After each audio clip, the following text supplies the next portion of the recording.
Imagine finally touching the dream you have chased for many years. A perfect job or an ideal partner is right there. Yet something feels incredibly wrong inside. Instead of celebration, an intense wave of anxiety washes over you. Your heart races, not with excitement, but with a primitive, overwhelming urge to turn and run away. You instinctively shut down the source of your success. You hide the news, feeling like a fraud or waiting for the other shoe to drop at any moment. In these moments, you might start an argument, arrive late to a crucial meeting, or simply disappear. You are not broken, but you are protecting yourself strangely. This is the paradox of self-sabotage. We often destroy the very things we crave the most, right when they are finally within our reach and becoming our reality. Why does happiness feel so dangerous? Why do we treat a blessing like a threat? Today, we will explore the deep psychological roots of this painful human mystery. By understanding the mechanics of your mind, you can stop the cycle of self-destruction and finally allow yourself to thrive in the light you have worked for. Welcome to a journey into the upper limit of your soul. Let us find out why we stop ourselves and how we can finally break through the ceiling. Dr. Gay Hendricks calls this the upper limit problem. He suggests that every person has an internal set for how much success and love they can handle. When things go too well, we exceed our internal setting. Our brain senses an anomaly and triggers a cooling mechanism to bring us back to our comfort zone. Even if the new level is objectively better, your subconscious perceives it as unfamiliar and therefore risky. It wants you back where things are predictable and safe. This invisible barrier is built from old beliefs about what we deserve. When we climb too high, we feel an instinctive need to pull ourselves back down. In his research, Hendricks found that many high achievers suffer from this. They reach a pinnacles of success only to manifest an illness or a sudden crisis. The sabotage acts as pressure's releases valve. It brings the temperature of your life back down to a level that your nervous system can actually tolerate. We think we want unlimited joy, but our biology is wired for consistency. To the brain, the familiar is always safer than the better if it's unknown. This setting was established in your early years. It is based on the amount of positive energy you were allowed to express and receive in your childhood. If you were punished for being too happy or told not to, get your hopes up. Your thermostat was set low to keep you from being disappointed. You learned that staying small was the best way to avoid conflict. Now, as an adult, grand success feels like a target on your back you must remove. You have built a golden cage of just enough money, just enough love, just enough health. Anything more feels like a violation of the rules. When you exceed these limits, you feel a strange sense of guilt. You feel like you are taking more than your fair share of the world's happiness. The sabotage is your way of apologizing for being successful. It is a subconscious ritual to stay humble and connected to your old, familiar, suffering world. You break the vase before anyone else can. You end the relationship before you get hurt. You quit the job before they can find out you're not enough. But recognizing this thermostat is the first step toward changing the setting. You must learn to expand your capacity to hold the light without breaking anymore. Arthur Schopenhauer described the hedgehog's dilemma. Creatures want to get close for warmth, but are driven apart by the pain of each other's sharp, prickly quills.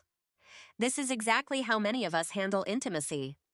We crave the warmth of a deep connection, but as soon as we feel it, we get scared. There is a strange comfort in misery because it is predictable. You know exactly how it feels to be lonely, so the pain feels like home. If you grew up in a chaotic environment, peace feels like a trap. You keep waiting for the explosion, so you create one yourself to end the suspense. This is the safety and misery paradox. We would rather be actively unhappy than passively happy and vulnerable to a surprise blow from the cruel universe.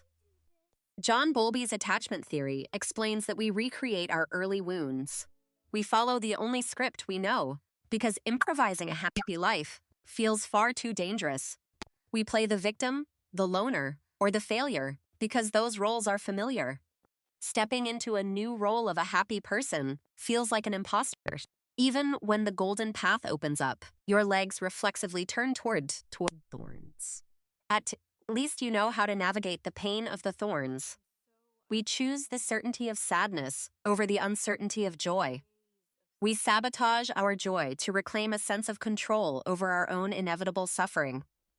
It is a defense mechanism against disappointment. If I ruin it myself, it can't be taken away from me by fate. I am the one in charge. But this control is an illusion that keeps us frozen in time. We are clinging to the wreckage of the past instead of swimming toward the shore. The inner child is terrified that if things get too good, they will lose everything again. Sabotage is their way of saying, "Please, don't hurt me." To move forward, we must show that child that peace is not a threat. We must prove that we are strong enough to handle both joy and loss. This is not just a psychological issue, it is a biological one. Your nervous system is hardwired to detect changes as potential threats to your survival. When you experience a high level of happiness, your body releases a cocktail of hormones.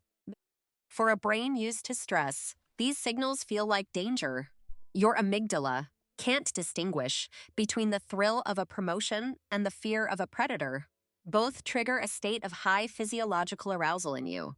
You enter fight or flight mode in the middle of a celebration. Your body is screaming that something is wrong, even when everything is perfectly right. To your brain, happiness feels like losing control. If you are too happy, you might let your guard down and become vulnerable to a sudden attack. So, the brain initiates a shutdown sequence. It creates negative thoughts or physical illness to lower the intensity of the positive experience back to safety. This is an outdated defense mechanism. It was useful for ancestors in the wild, but it is a major obstacle for a modern human seeking fulfillment. You are basically suffering from an allergy to good feelings. Your system treats the pollen of joy like a foreign invader that must be expelled. When the nervous system takes over, logic disappears. You find yourself saying hurtful things or making reckless decisions without even knowing why you are doing it. Your neurons are firing in a pattern of self-protection. It is a frantic attempt to return to the baseline of stress that your body considers normal. Have you ever gotten a headache right after a big success? Or felt exhausted after a great date? That is your biology trying to dampen the joy. The internal conflict between wanting to feel good and needing to feel safe creates a massive amount of internal friction and physical tension in you. Learning to soothe your nervous system is key. You have to teach your body that it is safe to be excited and safe to be happy. By expanding your window of tolerance, you can eventually stay in the high limit zone without triggering the alarm. You can learn to be still.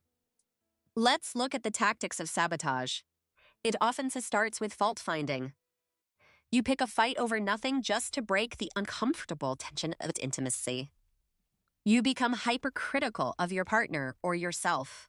If you can find a flaw, you can justify why things shouldn't be going this well anyway. Then there is the procrastination trap. You delay the final step of a project because completing it would mean entering a new, scary level of success. You distract yourself with busy work. You clean the house, answer unimportant emails, or scroll mindlessly just to avoid the big leap that awaits your action. Negative self-talk is the most common tactic. You don't deserve this. It won't last, or they will find out you're a fake, the voice whispers. These thoughts are not facts. They are upper limit defense mechanisms. They are designed to make you feel small so you stay within your old boundaries. Worrying is another way we sabotage. We spend our happy moments imagining a future catastrophe, effectively stealing the joy from the present moment right now. We think that by worrying, we are preparing. In reality, we are just lowering our happiness temperature so we don't feel too good for too long. Sometimes sabotage is physical. We get clumsy or sick right before a big event. It's a literal way of stopping our own forward momentum in life. All these tactics serve one goal: to pull you back below your glass ceiling. They are the anchors that keep your ship from sailing into uncharted waters. But once you name these tactics, they lose their power. You can see the sabotage for what it is: a fearful part of you trying to help. How do we break the ceiling? We use the 3-level reconnection protocol. This is a practical way to retrain your mind and your nervous system. First, recognize. When you feel the urge to sabotage, stop and say, "I see you, fear. I notice I am hitting my upper limit right now." Second, accept. Don't fight the fear or judge yourself for it. Instead, say, "It is okay to feel this way. I am safe even though I'm happy." Third, expand. This is the most important part. Instead of running, you choose to stay with the good feeling for just 10 more seconds than usual.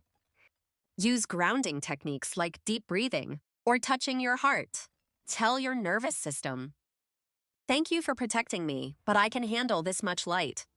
Every time you stay with the joy instead of sabotaging it, you are stretching your thermostat. You are raising the setting of what you can handle. Celebrate the small wins. Practice being unapologetically happy. Let yourself feel the warmth of a compliment or the pride of an achievement without any buts. Slowly, the upper limit will disappear. You will realize that there is no limit to how much love, abundance, and creativity you can actually hold. You are also helping others by doing this.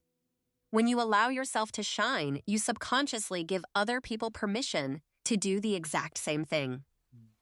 You are moving from a state of survival to a state of thriving. You are rewriting the old script and becoming the author of your own joy. Healing is not about becoming perfect. It is about widening your arms to embrace the good. You truly deserve the love and success you have found. Trust yourself. You have the strength to handle the heights just as you handled the depths. The light is not your enemy, it is your destiny. Thank you for joining this journey today. Remember, you are worthy of every beautiful thing that is coming your way. Don't be afraid to keep them. Please share your own experiences with the upper limit below. Let's support each other in breaking through. Don't forget to like and subscribe.